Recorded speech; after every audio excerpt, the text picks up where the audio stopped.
Hi, this is Ashley, also known as the Polished Engineer, and today I'm going to walk you through how to do an inventory carryover for the MLM Inventory Business Tracker. Hopefully at the end of last year, whenever you purchased your item, you saved a blank copy of your tracker, but if you didn't, go ahead and reach out to me, or you can go into your Etsy account and look in your purchases, and you should be able to download a new copy. So in order to get started, you're going to need to open a blank copy of your inventory tracker, as well as a copy of your finalized end of the year tracker from the previous year. So here I already have a blank copy open, and it says 2021, and we're going to change it over to 2022. So what I'll do is I'll click where the date is, and I'll change that year. So that's the first thing you're going to want to do.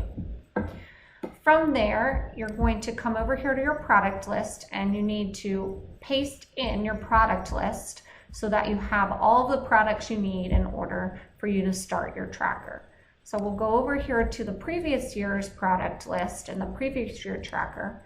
And what I'm going to do is I'm just going to highlight all of the items, and I will right click and say copy. And then I'm going to go back to my current tracker, my new one for the new year, and I'll right click on column A, and then I'm going to select here where it says paste as values. If you're in Google Sheets, it should say paste as values, and if you don't see that option, make sure that you're in Google Chrome while you're doing this. So that'll be a key.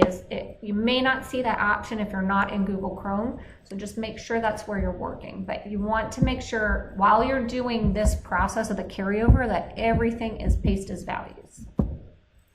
So now I have my product list into my new tracker. If we come over here to quantities, you'll see the products are now in here.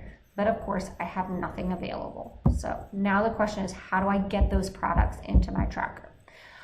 We're going to do that by pasting the information into the inventory orders. So in your new tracker, come to your inventory orders tab, and then we're going to go back to our old tracker, and we're going to come over here to quantities. And this is where we're going to be working in terms of copying the products from one year into the next. So you want to come to the quantities tab, and then you're going to come in here and click this down arrow next to quantity available, and you're going to unselect blanks. So you want everything to be highlighted except for the blanks, and then say okay.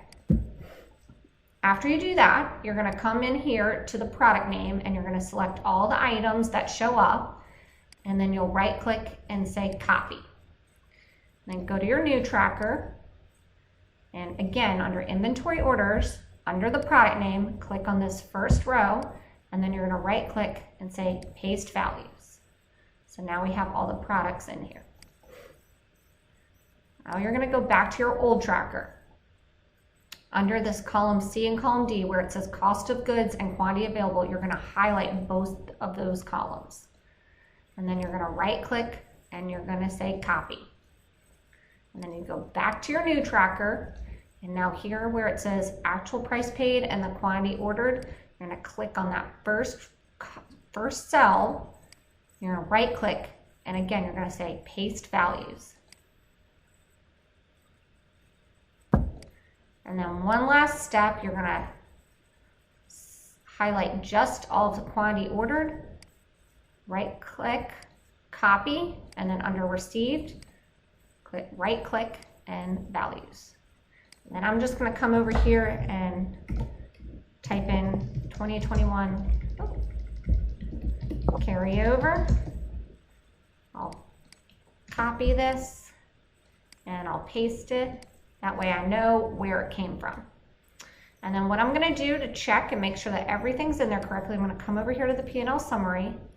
I'm going to scroll down, and I'm going to look at this distributor cost of goods. And it says on my new tracker, $505.75. So if I go over to the old tracker, if I did this correctly, it should be the same thing there. And it is $505.75. So that means I did it correctly. What I had previously for my distributor cost of goods for remaining inventory is the same as what I have now. So now I've successfully transferred it over. The last thing that I'm going to want to do is I'm going to come over here to the customer info tab. I'm going to highlight all of my customer info. I'm going to copy that, and I'm going to paste it into my new tracker. Again, paste as values. And that way I have all my customer info already in my new tracker. I don't need to go in and update it and re-add all that information in there. So it's all in. So that's really it. It's fairly simple, but it does create some questions sometimes. A couple things that I do see fairly often that people have trouble with are remembering to come in here and filter down and take out the blanks. That's really important, making sure that you take the blanks out.